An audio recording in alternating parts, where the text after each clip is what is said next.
Bueno,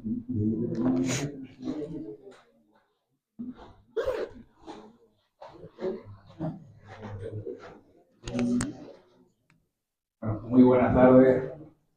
Bueno, un placer siempre tener público en nuestras actividades. Hoy además era un día complicado porque coincidía con muchísimos otros actos, muchísimas otras actividades culturales, que es una alegría además que coincidamos con ofertas todavía en la isla. Retomamos una actividad que habíamos empezado ya pocos meses después de abrir el centro, en 2022, estos diálogos entre artistas. En aquel momento, además fue en esta misma sala, en el otro lado, empezamos ciclo de actividades con Ernesto Valcárcel y Carlos Nicanor.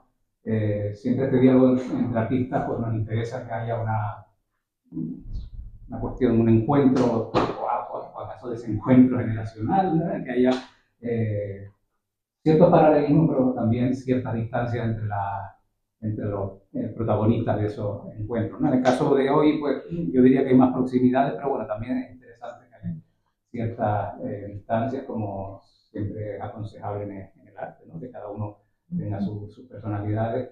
Y bueno, y este diálogo entre artistas que comenzamos hoy con Marisa Bajo, Laura Mesa, ahora mi idea es presentarlas y después dejar que sean ellas las que hablen, las que dialoguen precisamente. Obviamente surge este diálogo en torno a la exposición de Marisa, La fragilidad de todo, que nos acompaña, en la que estamos hoy insertos, maravillosa exposición, que además, como comentaba el otro día en la inauguración, abre un nuevo ciclo expositivo de alguna manera, una nueva línea de trabajo dentro del centro con artistas en activo. No solo esa mirada retrospectiva más habitual en los museos, sino que queremos incorporar, como parece que debe ser lógico, lo que sucede en la actualidad en el entorno próximo con artistas, por lo tanto, que están trabajando. Bueno, como decía, presento a Marisa. Casi todos, bueno, en realidad conocen a ambas personas, sobre todo, y artistas. Marisa, nacida en Madrid, María Luisa Bajo Seguro. Sí, oficialmente, sí, nombre oficial. A veces es María Isabel, depende. Bueno, sí, una cosa. Cierto empeño en eso. Marisa está poniendo desde los años 80 en Madrid, empezó con él de pronto. Ahí también desarrolló su parte formativa, primero como profesora de dibujo en la Escuela Superior de Bellas Artes de San Fernando, dependiente de la Universidad Complutense de Madrid. Precisamente en esa universidad obtiene después el título de licenciada en Bellas Artes en la especialidad de pintura.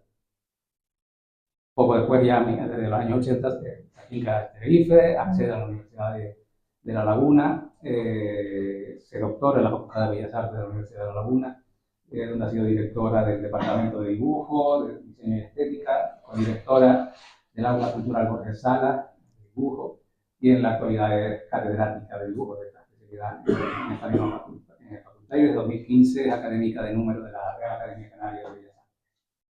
Y a lo largo de todos estos años, he estado volcado sobre todo en este ámbito de la docencia, también en proyectos muy personales, pero vinculados sin duda con el mundo del arte. Y aunque no ha frecuentado tanto como a lo mejor hubiese debido el ámbito positivo, ¿no? La comunicación fundamental que debe tener el artista, sí lo ha hecho, ¿no? O sea, se ha participado en prácticamente en 40 exposiciones colectivas, también en individuales. Pero bueno, tras un periodo a lo mejor en el que se rompió un poco esa dinámica, yo creo que afortunadamente retoma la actividad positiva con este proyecto, que además creo que ha sorprendido a más de uno, ¿no? Y creo que además para muy bien, con una nueva dinámica de trabajo, bueno, que es precisamente lo que me gustaría que después nos comente un poco sobre lo que nos hable un poco Marisa. Laura Mesa Lima, bueno, antes hablaba precisamente de esta cercanía, esta distancia, además son profesoras en la Facultad de Bellas Artes de la Universidad de La Laguna, es licenciada en Bellas Artes, en su caso con doble especialidad, en pintura y escultura, y además doctora en Bellas Artes por la especialidad de dibujo, que yo creo que además son tres, no son datos anecdóticos, yo creo que es importante para comprender el desarrollo de la Laura, esa confluencia amplia, ¿no? de pintura, escultura y dibujo especialmente. Es otro, el gran punto también de unión que existe entre ambas.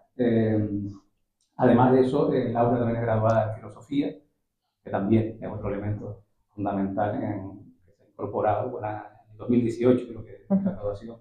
Y a lo largo de todos estos años, pues también ha compartido la formación con el profesorado, ¿no? Porque ha sido profesora durante muchísimos años de dibujo artístico en la Escuela de Arte y Superior de Diseño, y actualmente, como decía antes, es profesora en la Facultad de Bellas Artes. Paralelamente, pues, como corresponde, ha mantenido también esta actividad expositiva con una veintena de colectivas, aparte de otras 6 individuales, han tenido lugar en Lanzarote, en Santander, en diferentes puntos, y sobre todo en Tenerife, que es donde reside, donde procede además, y donde tienes ahora mismo abierta también tu exposición en Atizar, Cuerpo que Falla. La coincidencia de estas dos exposiciones ha sido en realidad una coincidencia, o sea, la idea de mantener este diálogo ya lo habíamos comentado en su momento Marisa y yo. La exposición de Marisa además tendría que haber sucedido un poco antes, pero al final ha sucedido, por circunstancias, por el fallecimiento de Luz Marina, la fundadora de este centro. Pero bueno, desde el principio, desde meses atrás, habíamos comentado que bueno, una actividad muy pertinente y que muy atractiva podría ser este diálogo entre ambas. Luego sucede encima que coincide con la exposición de Laura, y en esa exposición coincide que además hay unas cuestiones como muy comunes, ¿no? De la fragilidad del todo, cuerpo que falla, y invita a pensar en ciertas cuestiones que en torno precisamente a la fragilidad, también al accidente, y a pesar de que a lo mejor en la de Laura ahora el dibujo no pueda ser tan evidente, luego me gustaría retomar esta cuestión, pues siempre el dibujo es una idea presente en el trabajo de ambas, ¿no?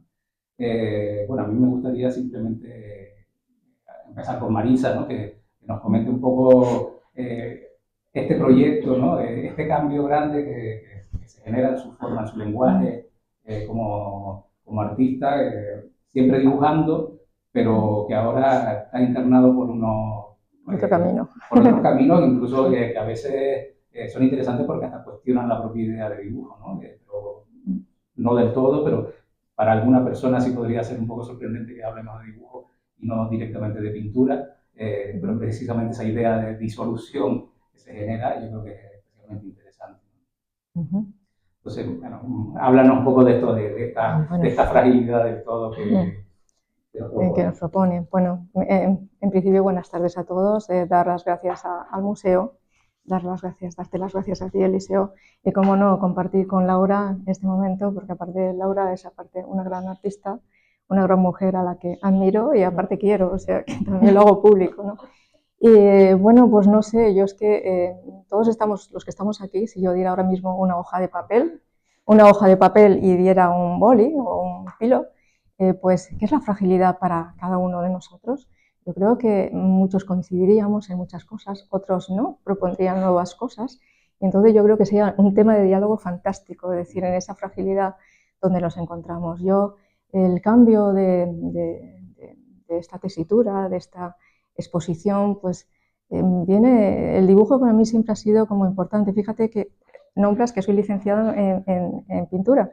En aquel entonces es que solamente había pintura y escultura, entonces pues por eso se hace lo que es pintura, ¿no? Hice lo que era pintura, ¿no? El dibujo era esencial, te dibujábamos muchísimo, y en aquel entonces en la Escuela de San Fernando es verdad que tenías unos exámenes brutales de 15 días, se presentaban 500 personas para unas plazas de entre septiembre y junio, julio y septiembre, pues 60 plazas, ¿no? Entonces el acceder directamente a San Fernando era bastante complicado y por eso tenías que dibujar. Nos pasamos todo el día dibujando en el Museo de Reproducciones, en el Círculo de Bellas Artes, en donde artes y oficios también, grandes maestros los de artes y oficios, ¿no? Y esa vinculación, es verdad que esa vinculación y ese museo me vinculó también a alguien importantísimo en mi vida, ¿no? A partir de ahí el dibujo ha sido siempre mi herramienta, quizás porque es la parte más directa, es la parte más inconsciente, es la parte más de comunicación, de lenguaje, de hacer, de acceder, ¿no? Y entonces siempre ha estado muy vinculado a mi vida, ¿no? Esta forma de tratar, de hablar pues siempre está trabajando también sobre la figuración. La figura es importante, para mí siempre ha sido importante, pero una figuración extrema, es decir, más, bueno, pues podemos indicar también más de deformaciones figurativas, destrucciones figurativas, otros campos que son complejos, y siempre lo que intentaba era hacer algo nuevo en el dibujo, algo que no repitiera, porque era provocar un poco a lo que es el dibujo, porque si no, viene un poco, y perdón por la expresión a todos, el aburrimiento. Aburrirse es lo último, y el dibujar es latente, la vida es latente y comunicarnos también es latente. Entonces, de ahí viene todo esto. Hubo épocas bastante de silencio por cosas que pasan en la vida, entonces, pero sigue reflexionando. Hay personas que te ayudan a leer otros libros, a otras miradas, a bueno, entrar por otros caminos, ¿no? Y entonces surge demasiado mirar por la ventana, cielos, fotografía, por bueno, zonas de vacío también hablo, ¿no? Y entonces, bueno, pues se da empiezo a remontar otras cosas, empiezo a plantearme otras cosas, empiezo a plantear, porque yo cuando planteo el dibujo siempre planteo algo que quiero hacer, entonces, pero como concepto, como una reflexión. Y luego a partir de ahí es cómo la voy a hacer. Entonces, claro, hay muchos dibujos detrás de lo que vemos, hay muchos dibujos detrás de romper, de perseguir una idea, de no funcionar, justamente porque no responde lo que quieres hacer responder en cuanto a la obra, ¿no? Y bueno, en esa tesitura de técnicas, de procesos y conceptos es como se empieza a plantear lo que es la vida moderna, también los móviles, o sea, que pitan y... ¿no?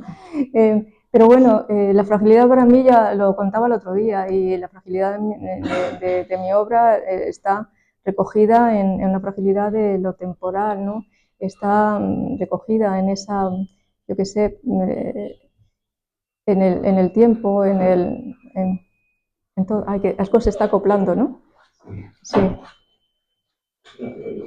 Sí, no pasa nada. Y entonces, bueno, es verdad que para mí en esa eh, rotura, o se puede decir, o en esa recesión también de vida, para mí hay unos espacios que son importantes de retardación y encuentro, ¿no? Y bueno, y hay un tiempo no paralizado, sino de reflexionar, de hacer. Para mí el dibujo es una necesidad, quizás no para mostrarlo, porque también es la parte más intimista de cómo entiendo yo lo que es el dibujo, ¿no? Y bueno, pues también es importante, también lo comentaba, ese concepto de la memoria es lo más frágil que tenemos, y cuando vamos avanzando en edad, más se fisura, más se deteriora, algo que hemos sedimentado o que hemos rehecho por capas a lo largo de la vida. Y luego también hablaba también el otro día también de la utopía de lo perdurable. Entonces, pues si uno todo y si uno todos estos conceptos, pues tengo un triángulo perfecto que, primera cosa, pues el tiempo, el espacio y los ciclos de la vida, ¿no? Por otro lado, en otra arista me encontraré pues como la memoria, que hablaba el otro día también, la memoria plegada y compartida, ¿no? Entonces, y la otra terminación en la última arista es lo que muere, lo que se acaba, lo que ya no vive, ¿no? Y en esa zona de tránsito, en esa zona bueno, de secuencia, pues aparece otro concepto pendular que para mí también es importante. Y lo comentaba también, lo comentaba luego contigo el otro día, con ese ser de porosidad joseliano que importa en ese saber, saber estar, ¿no? Es desde adentro, desde afuera, ese ser, estar de existencia, ¿no? Y en ese juego es donde yo empiezo a justificar, ¿no? Empiezo a justificar todo, ¿no? Es decir, ahí tengo esa parte interna y externa, ¿no? Esos vaciamientos, esas fracturaciones, esas fisuras, esas retardaciones, en todo ello, esos plegados, aparece todo lo que es el individuo, en este caso, bueno, yo, y es la obra, y hay en la manera de prolongarse, de proyectarte, en la manera de sentir, de acceder a lo que es la obra y los procesos y lo que quieres contar y acceder, ¿no? Y en cierto modo, bueno, pues estamos vivos, ¿no? Y Cosme de Balañano nos dice, bueno, somos espacio, hacemos espacio y estamos hechos de espacio. Y todo eso yo creo que es lo que conglomera un poco mi mirada. E insisto que eso es para mí la fragilidad en esa forma de completar o de completud con las cosas, con la vida y con los dibujos que nos rodean. Simplemente ese cambio fue pues por un cambio también de vida y una reflexión bastante amplia. Además.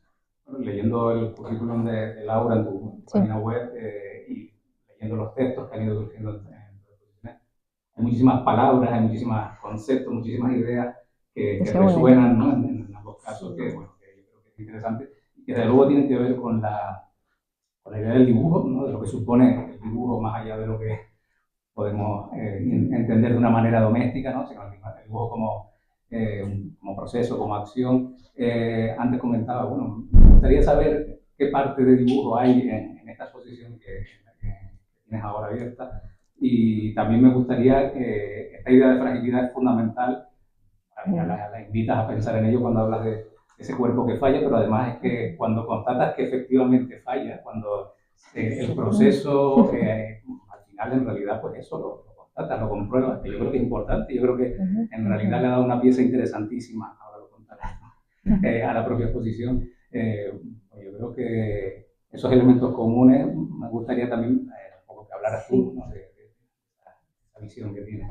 Bueno, gracias Eliseo por la invitación. Yo me siento súper honrada por la invitación y por sobre todo compartir este diálogo con Marisa, que fue profesora mía en la facultad, me dio clase en quinto, fue mi directora de tesis, ahora somos compañeras. Yo no tengo más que palabras de agradecimiento y de admiración por todo lo que ella ha supuesto en mi vida también, ¿no? A nivel personal, ¿no? Y de pasión, ya adentrándonos un poco en el mundo del dibujo, de pasión y de desarrollo del dibujo en sí, ¿no? Es verdad que yo coincido con Marisa, que estudié, cuando me licencié, estudié escultura y pintura porque no existía la especialidad de dibujo, porque era lo que a mí me gustaba realmente, ¿no? Que después pude retomar en el proceso de realización de la tesis, de programa de doctorado y demás. Entonces, bueno, yo creo que es verdad que esas cosas al final te conforman lo que eres, es decir, esos procesos de formación marcan de una manera significativa y al final digamos que enriquecen un poco la mirada, enriquecen y no solamente la mirada, sino la capacidad de formalización, la capacidad de resolución plástica de los trabajos realizados. Es verdad que yo a partir de entonces he trabajado siempre en el dibujo, desde el dibujo, ¿no?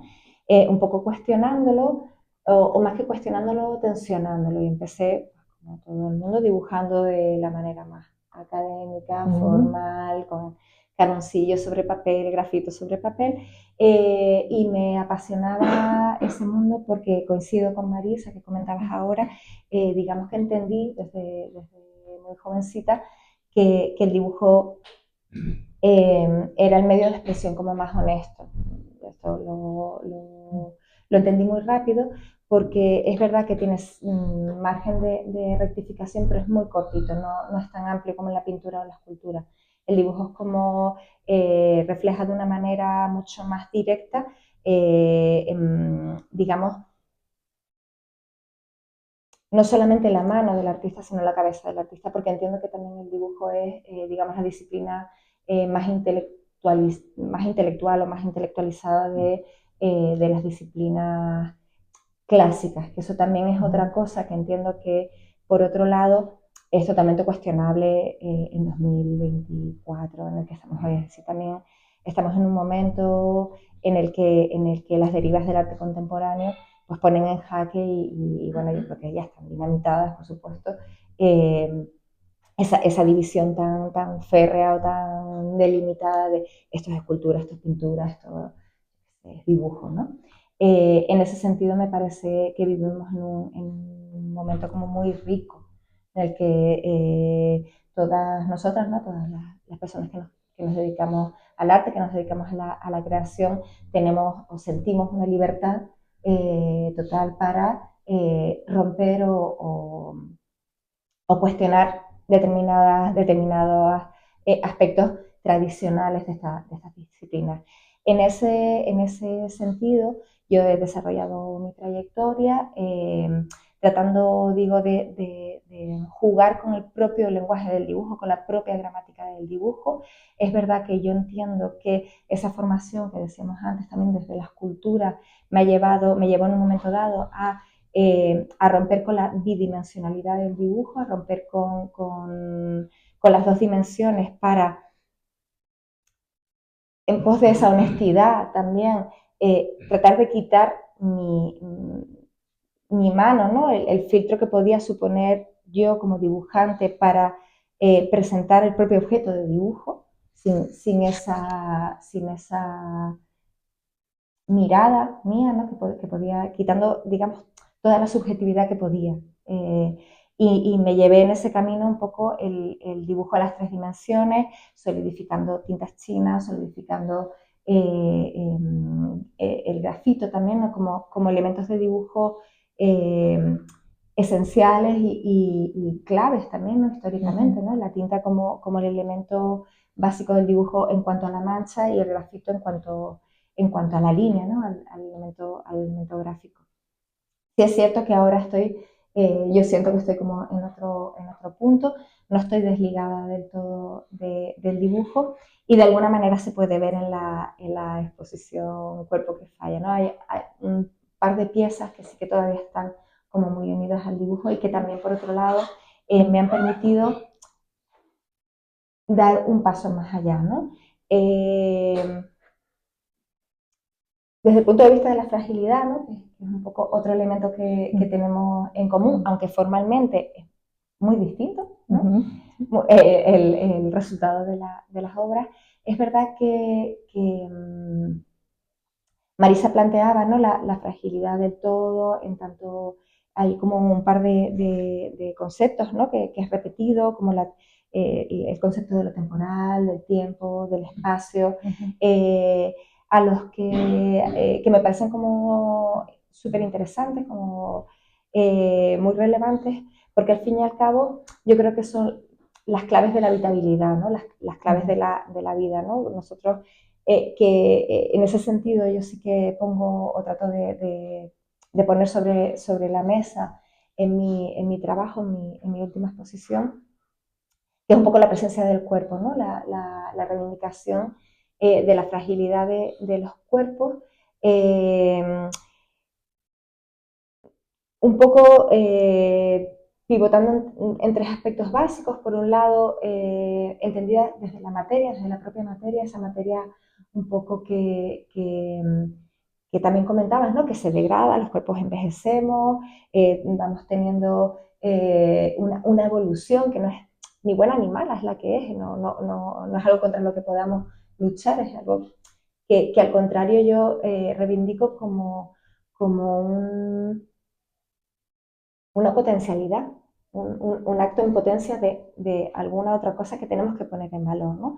Es cierto que por otro lado vivimos en una sociedad, en una cultura que tiende a la perfección, que tiende a lo intachable y que a mí me parece que se está subrayando ahora y que tenemos como un, iba a decir problema, no sé si problema, vamos, pero un algo que está ahí, que no podemos tampoco taparnos los ojos ante ello, que es todo el tema de las nuevas tecnologías, todo el tema de las inteligencias artificiales, que realmente lo que están poniendo en valor es la constante perfección, ¿no? Las imágenes luzcan perfectas, absolutamente terminadas, sin ningún error, sin ningún fallo, y eso es como el objetivo al que se supone que debemos ir o al que debemos llegar, ¿no? Yo, sin embargo, en ese sentido propongo o trato de reivindicar lo humano en tanto algo que falla, algo que se rompe, algo que se puede caer, algo que se puede desplomar y reconvertir en otra cosa, ¿no?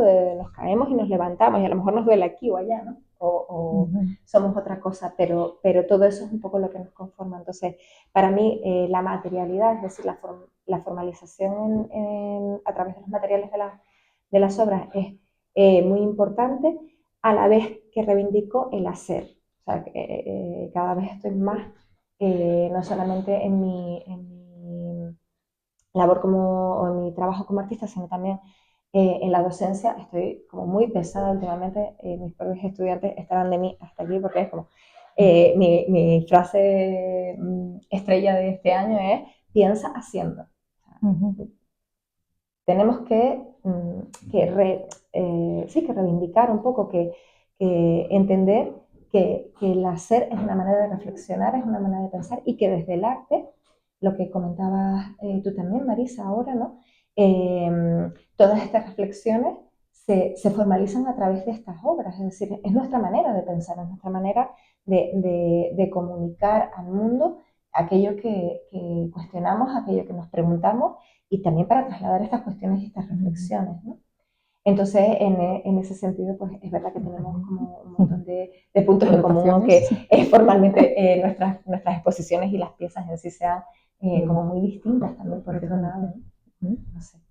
Yo un poco paro porque por no acaparar un poco. Está muy bien, Laura. La idea es que tranquilidad. Es interesante el tema de, además, como luego suceden anécdotas que casi sirven como metáforas de todo esto que están comentando. O sea, a Marisa le nos pasó con una pieza de la exposición. Tuvo que reconstruirla como 4 veces porque se empeñaba el papel en despegarse, pero al final te das cuenta que efectivamente, ¿no? Lo importante de esto era casi la acción de esa reconstrucción constante. O sea, que esa búsqueda de la fragilidad en un mundo en el que todo tiende a estandarizarse y por lo tanto a ir colapsando hacia un camino demasiado marcado que es peligrosísimo, ¿no? Y creo que ese papel que debe mantener el arte casi a fuerza, ¿no? De esa parte de resistencia que siempre debe existir, buscar una fragilidad, yo creo que es muy importante, ¿no? Como estrategia personal, pero también como vamos a necesitarla como estrategia en general, ¿no? De todo, ¿no? Y en tu caso, además, también tuviste esa circunstancia. Sí. Es verdad que en mi exposición todo se puede caer y romper, literalmente, y está hecho de una manera como muy consciente, ¿no? Es decir, a mí me parece que yo me he puesto al límite también en estos procesos, porque no es fácil, es más fácil colgar algo o hacer una pieza con papel que no se despegue, ¿no? Sí. Y que quede perfecta la primera, ¿no? En ese sentido yo ciertamente todas las piezas están sujetas o sostenidas con tensiones, con elementos que son susceptibles de que se deterioren, de que se puedan caer. Hay una pieza central para aquellas personas que no hayan visto la exposición, que es un site específico, es una pieza que va de techo a suelo de la galería, hecha con más de una veintena de pilares de madera, y que da nombre a la exposición, se llama Cuerpo que falla, y digamos que el interés o el concepto un poco que yo barajaba en esa pieza es construir algo que se sostenga a sí mismo, ¿vale? Son un montón de pilares cuya posición de pesos y tensiones contrapuestos lo que hacen es que todo el conjunto pueda estar de pie. No hay ningún tipo de truco, no hay ningún tipo de estructura interna, a tal punto que la pieza cayó. Es decir, se expuso de una manera y a la semana siguiente, claro, yo cuando monté fueron unos días como los que estamos viviendo ahora, de humedad, de lluvia y demás, y claro, la pieza está sostenida de techo a suelo, entonces a la semana hubo unos días tremendos de calima y sequedad en el ambiente, y la madera se contrajo y cayó, y la pieza se cayó y no se rompió, o sea, no se rompieron los pilares, pero cayó. Claro, pero fíjate, yo vi una fotografía después de que me enseñaste caída la pieza. Entonces era otra pieza, bellísima, pero bellísima la pieza, ¿no? Entonces había una primera pieza, había una segunda pieza y una tercera pieza. Y una tercera pieza porque la has reconstruido. Pero fíjate, aquí lo que estamos hablando ya no solamente es el azar, es estar vivo, es decir, la madera también está viva. El cambio, por ejemplo, de temperatura, las vibraciones, todo, ¿no? Afecta porque es unas piezas que estaban ancladas, ¿no? Y entonces yo creo que lo importante de todo esto es algo que tú has nombrado antes, es decir, pensar, reflexionar ante todo lo que puede pasar ese cuerpo vivo, es decir, que está y que va evolucionando y que el escultor, que eres tú, que eres la hacedora, la obra, está viva ante todo lo que puede ocurrir y pasar. Y de repente nos encontramos otra maravilla, y de repente nos encontramos, yo te digo, que lo podías haber dejado, la que estaba caída, ¿no? Pero de repente le diste otra visión a la obra al conjunto. Entonces, me parece de interés esa secuencia viva que estás haciendo, y que si te diéramos otro tal, harías otra cosa, ¿no? Haría otra cosa. Pero que estaría estupendo como idea, ¿no? Como proceso abierto, ¿no? Vamos a ver, la intención no era que se cayera, yo no la hice para que se cayera, pero sí que la hice con la conciencia de jugar al límite con ese concepto. Es decir, entiendo que si voy a hablar de fragilidad, lo suyo es hacer algo frágil, ¿no? Un poco por esa honestidad en el propio proceso, y porque de alguna manera entiendo, no sé si te pasa a ti también, que el material, la materia de la que está hecha la obra, también habla, ¿no? Y también tiene como un algo que no es del todo racional, pero que se percibe. Hay una cosa en la percepción del trabajo, que tú sabes si esto está sólido o no, o es leve o es pesado, o hay transparencias, ¿no? Transparencias que pueden mutar, que pueden cambiar, que pueden, no sé, transformarse con la incidencia de la luz, a lo mejor, ¿no? En tu caso, y cómo eso aporta todos los conceptos de los que estamos hablando, ¿no? Del espacio, del tiempo, de la transformación, de la capacidad de mutar, de convertirse en otra cosa. Y me parece que precisamente eso es lo que le da valor al trabajo, ¿no? Y también la aceptación por parte de, por ejemplo, en este caso tuya también, ¿no? De que eso puede pasar, y permitir que eso pase, ¿no? Para precisamente darle valor. En mi caso, hubo un momento en el que me planteé, digo, bueno, lo dejo así, porque es que es verdad que se ha caído, se cayó y ya está. También es verdad que habían pasado 5 días de la inauguración solamente, y decidí cómo reconstruirla, porque también nadie me aseguraba que no pasase de nuevo. Es decir, yo la reconstruí diciendo, bueno, puede ser que vuelva a llover, que vuelva a haber de nuevo calima con este cambio climático, que estamos como locas todas. Y de hecho se ha mantenido. Si ahora cayera, pues obviamente la dejaría caída, porque entiendo que sigue siendo la misma pieza, y que sigue planteando las mismas cuestiones, ¿no? De otra manera, formalizada de otra manera, pero que seguiría planteando. Tú lo has dicho, formalizado de otra manera. Claro. Digo que muy bien la puntualización, y formalizado de otra manera. Claro, porque al final es como un poco lo mismo, ¿no? Yo entiendo que también en tus trabajos, ¿no? Lo que comentaba ahora Eliseo, sí, esa cosa como del collage, de la superposición del material que tiene como su vida.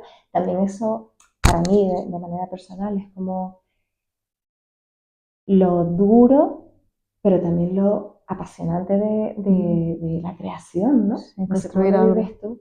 Sí, construir algo como de la nada, ¿no? Es decir, yo, primera cosa, antes estabas hablando de la inteligencia artificial, de lo perfecto. Yo creo que volvemos a retomar el tema de lo humano. Es que no hay nada perfecto, y lo maravilloso de ser humano es que no salgan las cosas perfectas, porque vas a seguir intentando hacer cosas, ¿no?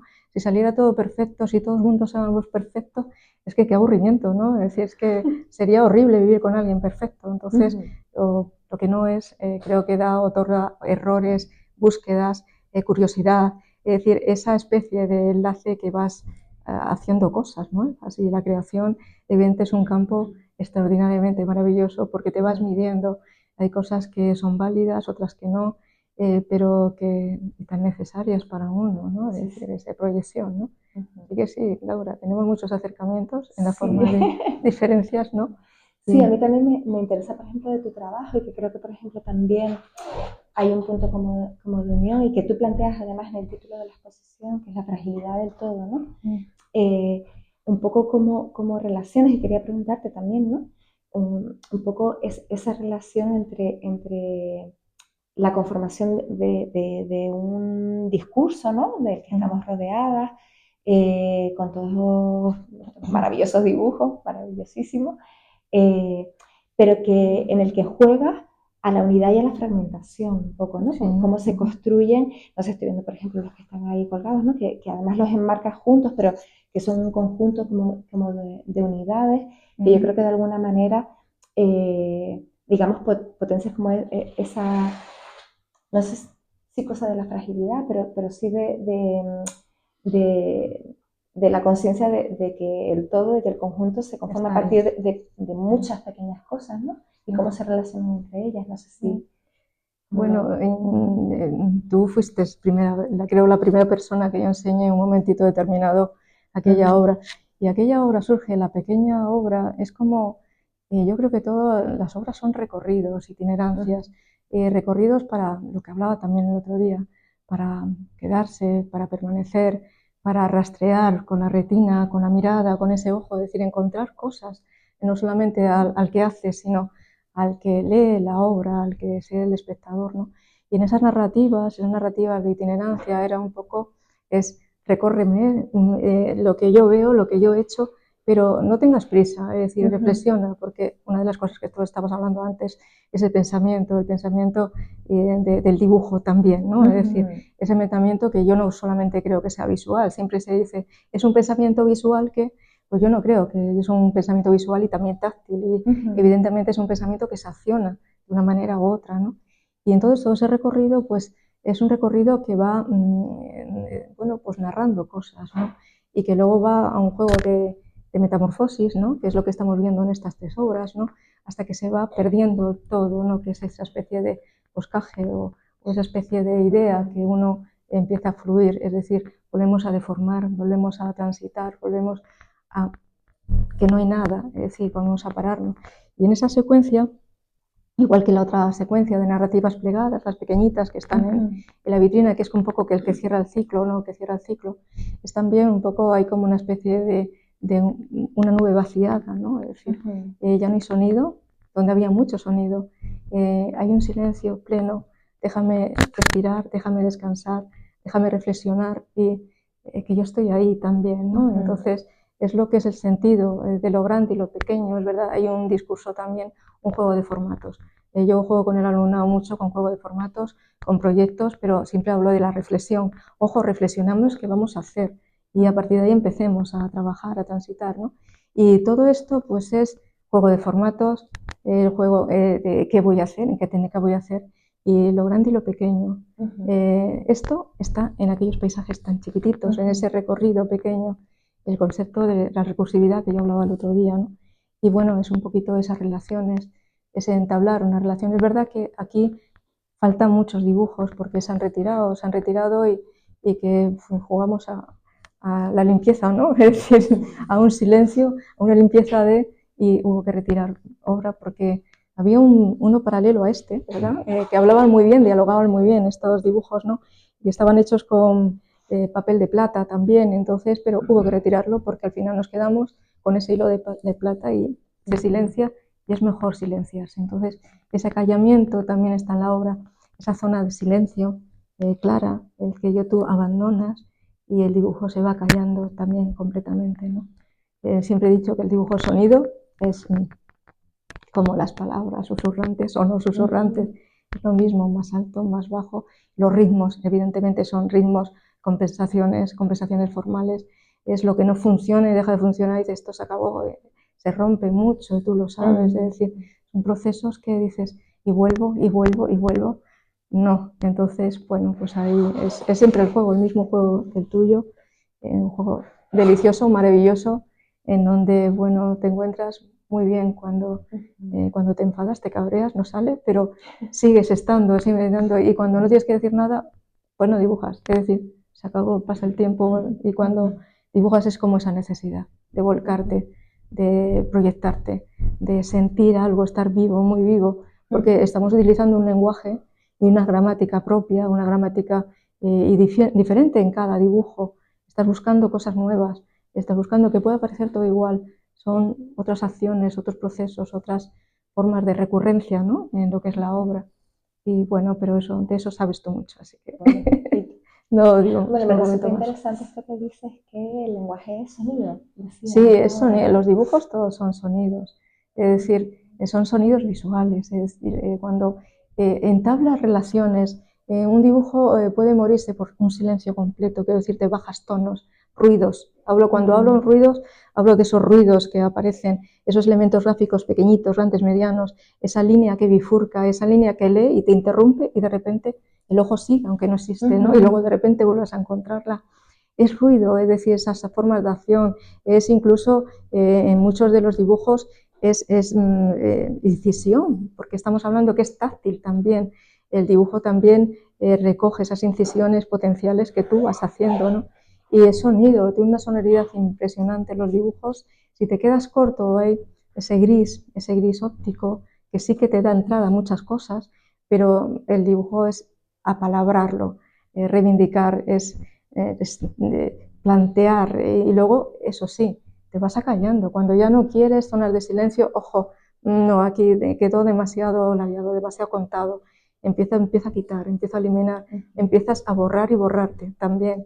Pero claro, vuelves en esas zonas de silencio a mantener esa mirada, a saber por dónde vas, a ver que esas zonas de juego visual que tú estás diciendo al espectador, oye, acércate, mírame, porque mira cómo yo estoy describiendo las cosas.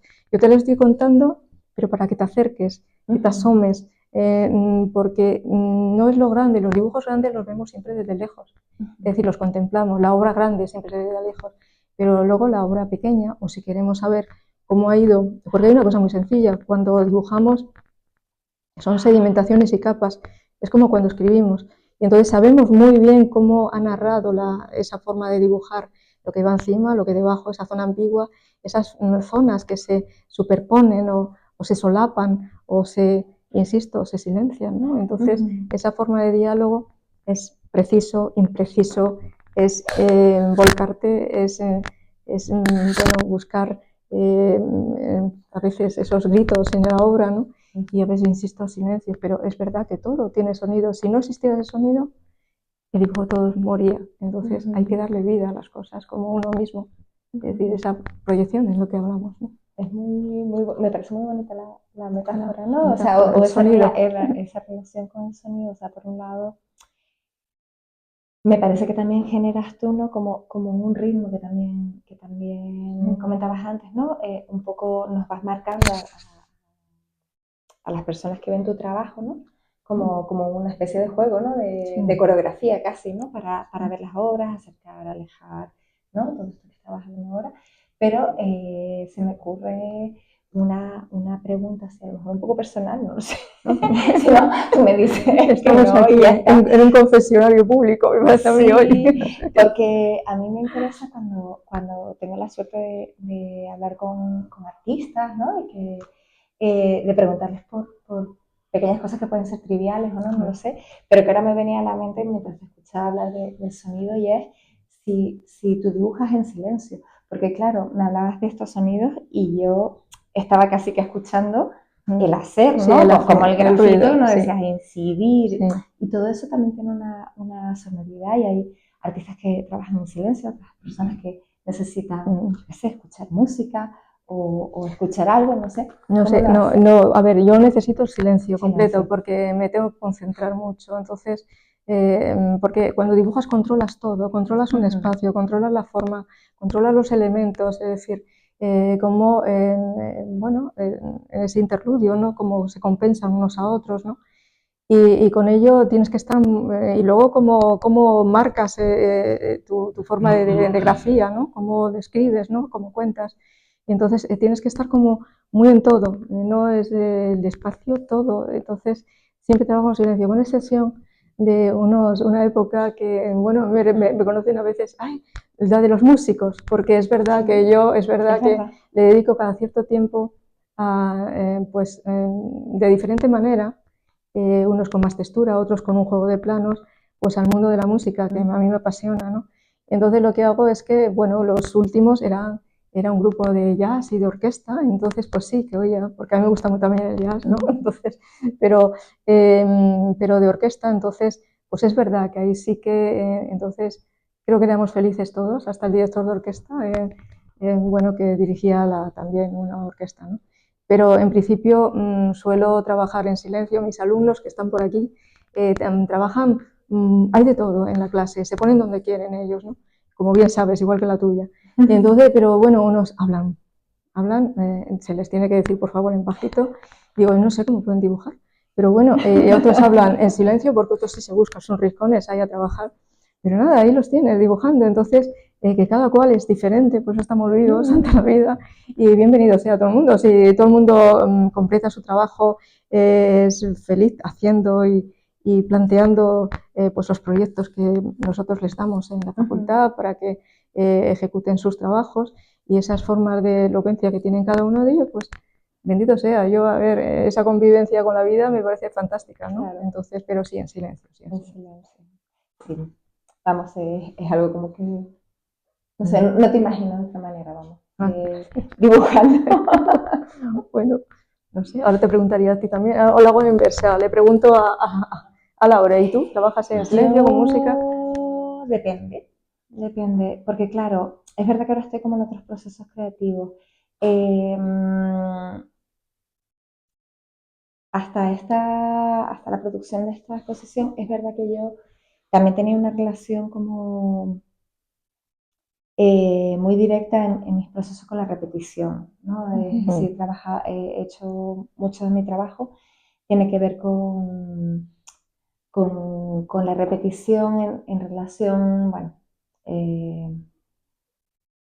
a un libro que se llama Diferencia y Repetición de Deleuze, que yo leí en su momento y que me marcó, porque Deleuze decía que, y además haciendo referencia, ¿no? que es un ejemplo en el que se entiende muy bien con la música o con el teatro, él lo que planteaba es que una obra de arte, a pesar de que tú intentes hacer la misma obra con toda la intención del mundo, con toda la concentración, con toda la conciencia, nunca va a salir igual, ¿no? Y el ejemplo que ponía tiene que ver con la música, ¿no? Si nos imaginamos una orquesta que está tocando una sinfonía, a pesar de que están toda la orquesta leyendo las mismas partituras todos los días, hay días que especialmente hacen una interpretación brillante, ¿no? O un poco diferente de la anterior.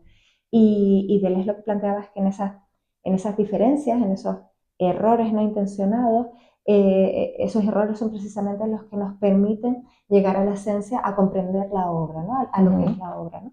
Entonces yo durante mucho tiempo trabajaba con estos procesos que tienen que ver con la repetición y que me llevaban a mí también al límite un poquito, porque eran horas y horas y horas haciendo los mismos gestos, repitiendo las mismas cosas bueno, que me llevaron a tener lesiones en el hombro, lesiones en el codo, de repetir lo mismo un montón de veces, y que de alguna manera, en algún momento sí que necesitaba como escuchar algo, sí, porque si no era un bucle que por un lado me permitía, o me permite tener conciencia de lo que estoy haciendo y una concentración muy particular, pero por otro lado había días jolín, que me volvía loca. Necesitaba como también alimentarme de alguna otra cosa que no produjera yo misma, ¿no? Sí, que no fueran los sonidos que yo produjo, que no fuesen los movimientos que yo produzco constantemente. Y luego están las circunstancias externas, por ejemplo, una cosa anecdótica, pero que forma parte también de la vida, ¿no? De alguna manera. Y es que en la producción de esta obra, yo el estudio lo tengo muy cerquita de la calle de la Rosa en Santa Cruz, que está en obra y que ha sido un infierno. Horrible, ¿no? Pero verdadero infierno. Porque tenía en mi calle 2 motores, las máquinas para cortar las losetas y no sé qué, y yo me tenía que poner unos cascos con música, luego unos cascos de obra y tal, para poder medio pensar, porque el ruido externo era tan sumamente grande, incómodo y constante que ahí sí que me volvía loca. Entonces sí que necesitaba de otras ayudas o de otros refuerzos externos, o bien de aislamiento o bien de desconexión, porque era una cosa disparatada y que yo no podía dominar, porque era una cosa externa. Claro. De 8 de la mañana a 6 de la tarde, no había manera. Yo vivo con el ruido también, pero de la calle, ¿no? Es como una... ¿no? Como una relación que tienes ahí con el medio también externo, ¿no? Que tiene que ver con el sonido y que de alguna manera, no sé si influye, ¿no? Yo creo que, mira, lo que cuentas, ¿no? A través de la música, a mí si yo dibujo con música, estoy escuchando la música, la música es otra cosa, entonces tengo que dedicarme plenamente a la música, entonces yo donde me tengo que dedicar es plenamente, entonces cuando termino de trabajar, pues sí escucho la música, ¿no? Y entonces el ruido, por ejemplo, vivir con ruido. Hoy en día yo ahora mismo vivo en Santa Cruz, ya sabes dónde vivo, bueno, vivo muy céntrica, ahí en la sala de San José. Sí. Bueno, ahí no hay coches, pero bueno, hay caminantes, no caminantes, en restaurantes, más restaurantes, y bueno, yo he aprendido a sintetizar todos los ruidos, a escribir, a llevar nuestra normal relación con la facultad, a nuestros TFGs, a nuestro de todo. Y bueno, me aíslo, yo me aíslo como si no existiera el mundo, ¿no? Y ahora mismo no estoy en mi casa, que tú sabes, yo la tengo en Arafo, ¿no? Y bueno, estoy trabajando ahora trabajos muy grandes y tal. Yo también me aíslo, es decir, me da igual lo que pase por la calle. Es verdad que el sueño a mí me lo alteraba mucho porque necesitaba un poco descansar, ¿no? Pero viendo como esta tesitura, que es la vida diaria, en el que todo va a todo mundo deprisa, en el que la vida se da en secuencias, pues ¿por qué no vamos a seguir en ese curso de vida? A mí me encontrarán allí, me encontrarán dibujando, me encontrarán escribiendo, pero es muy molesto el ruido, porque para concentrarte de lo que tú quieres hacer y cómo quieres significarte, cuando necesitas silencio, yo creo que leer en silencio, y las obras hay que leerlas en silencio. Entonces, y eso es lo que quizás ahora mismo nos falta, ¿no? Vas a una exposición o tal cual y los móviles suenan, ¿no? Dices tú, y hay gente que se va, claro, evidentemente a hablar fuera, pero hay gente que no, que les tiene que llamar la atención diciendo, oiga, mire, que aquí no se habla, ¿no? Entonces yo creo que ese logro de disfrutar de una obra en silencio es el gran logro de que alguien ha hecho esa obra para leerla, para disfrutar, pero al leerla a los poros, ¿no? Toda lo que es la obra, disfrutar de ella, y para eso ha sido hecha, así que nada. Pero el ruido sí es una constante. No sé. El tiempo vuela, todo va rápido. Sí, rápido, como la vida. Si alguien quiere hacer alguna pregunta rápida y aprovechar los últimos 5 minutos, pues estamos a tiempo de cerrar todo. No sé si alguien quiere comentar algo. No. Bueno, a mí sí me gustaría adelantar un poco, no está aquí presente en la exposición, pero bueno, antes hablabas de la obra te referías a la obra de Laura, usando la palabra escultura, y tú también hablabas un poco de la cuestión de transformación, y de alguna manera con tu obra está pasando aquí también algo parecido, no aquí, sino por lo que me has contado en tu obra próxima, la que ya estás desarrollando para otros procesos. El papel está empezando a salir del cuadro y empezando a invadir, esa pulsión, no solo la necesidad de lo temporal, que es una cuestión que que es muy íntima con el dibujo, ¿no? Cada vez está más presente la cuestión de la acción, de lo performativo incluso, el dibujo en sí, que es muy performativo, muy necesitado de la acción y de lo físico ante el número de los problemas que también termina generando el dibujo, ¿no? A veces. Pues te está llevando también a ti quizás a salirte del papel, ¿no? A perder un poco esos papeles habituales del dibujo. A meterme dentro. Hay una de las cosas que comentaba Laura y estoy muy de acuerdo, no solamente hemos estado hablando del papel, la superficie, una superficie de papel para dibujar. Yo creo que se puede, en el concepto de dibujo, es decir, cuando hoy en día está todo trastocado, ¿no? Y ya el pleno siglo XX de los creadores ya nos dio un buen ejemplo de ello, es decir, tocar ese tema ya creo que está fuera de juego, ¿no? Pero es evidente que dibujamos, realmente nosotros ese pensamiento del que estábamos hablando antes, nosotros dibujamos en miles de superficies, no solamente hacemos esas acciones encima de un soporte como es un papel. En este caso vuelvo al papel, entonces, en este caso es verdad que ahora mismo estoy trabajando en un papel de rollo muy grande, entre 2 metros 2,45 por 1,52 y luego 1,90 pues 1,52. El 1,52 es porque es lo que da el rollo, o sea, que entonces pues bueno, no tiene, es verdad que al ser tan grandes los papeles y estoy trabajando también con tinta, al ser un elemento húmedo, de técnica húmeda, pues no puedo trabajar en vertical. Si yo trabajara en acrílico, en óleo y tal, pues maravilloso, porque yo me puedo ir para atrás, ese baile, decir aquí y allá y tal, desplazarme. Estoy trabajando en una superficie encima del dibujo, dentro de lo que es el dibujo. Entonces, claro, el lenguaje no es el mismo. Es verdad que esas acciones duras, o sea, esa pincelada fuerte, potente, ese código visual de gramática, ese elemento gráfico, está pero con un rechazo más grande, ¿no? No hay esa pureza, ¿no? Hay cosas que salen, que surgen, pero que se está trabajando dentro, y en horizontal y en vertical. Entonces, pues bueno, no sé, me hubiera gustado o me gustaría dar tiempo a, porque es verdad que toda la obra creo que hay que darle un tiempo de reposo. Ese reposo creo que uno se puede enamorar de lo que hace y a veces es peligroso, ¿no? Porque dice, bueno, caramba, voy a dejar un tiempo, lo dejo pasar meses y a ver qué pasa, o años. Entonces, pues, y a veces no es tan válido. Entonces, ese romper también es muy sano. Es decir, muy sano porque no nos jugamos nada. En tu caso sí, porque estamos hablando de otras cosas. Pero lo que es un papel es tan frágil como un papel. Lo que estábamos hablando el otro día, la isla es tan frágil como el papel vegetal que lo sostiene. Y bueno, ahora mismo no sé, porque no tengo lejanía para saber si es tan válido. Hay cosas que han surgido y hay cosas que sí. Es una abstracción completa, no estamos hablando de reconocimientos ya. Son manchas, son lavados. Además, lavar en un papel tan sumamente grande es muy complicado porque me estoy encontrando el papel de esas decantaciones. Aunque aquí una compañera mía, Tania, me dijo, cuando vayas a lavar me llamas, que yo te ayudo. Entonces para trabajar conmigo, ¿no?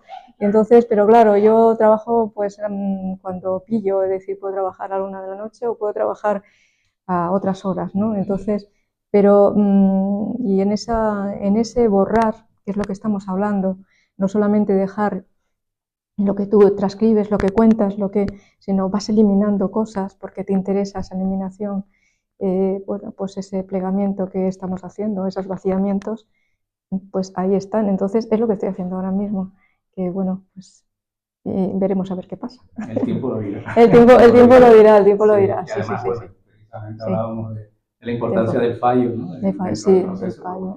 Sí. Quién sabe si Quién sabe, no este somos. fallo, Sí. si lo termina siendo, es necesario o si Sí. no. Y además, como hemos dicho antes, no somos perfectos, No ¿ya? somos Y me perfectos. encanta no ser perfecto. Sí. Bueno, antes comentaban ya para terminar, bueno, muchísimas gracias. A Laura. Antes Gracias. comentaban ustedes, no, veían algo tan lejano en principio ahora respecto al dibujo como la inteligencia artificial. Sí. La próxima exposición que tendremos aquí precisamente va un poco a dialogar con esta cuestión de la inteligencia artificial y de los estereotipos y es interesante porque un poco les adelanto para abrirles ahí la intriga. Hay justo una pieza que es inesperada porque demuestra que hay un fallo en cierta mirada que hay sobre el estereotipo de la identidad, ¿no? Estamos hablando de indigenismo, no indigenismo, pues hay una pieza que parece que falla, ¿no? Es interesante eso que ocurra, pero bueno, demuestra que precisamente ese es el campo en el que tiene que seguir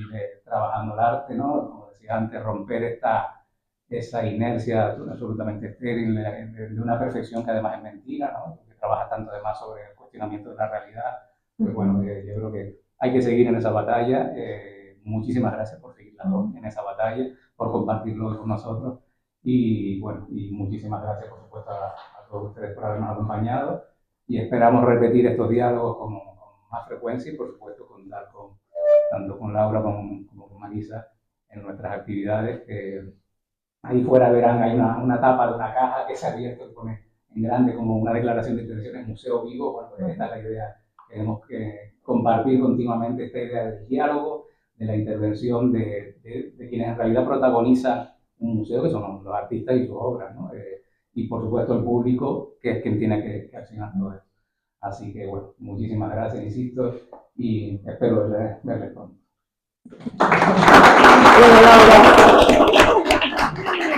Gracias, Eliseo, a ti también, a todos.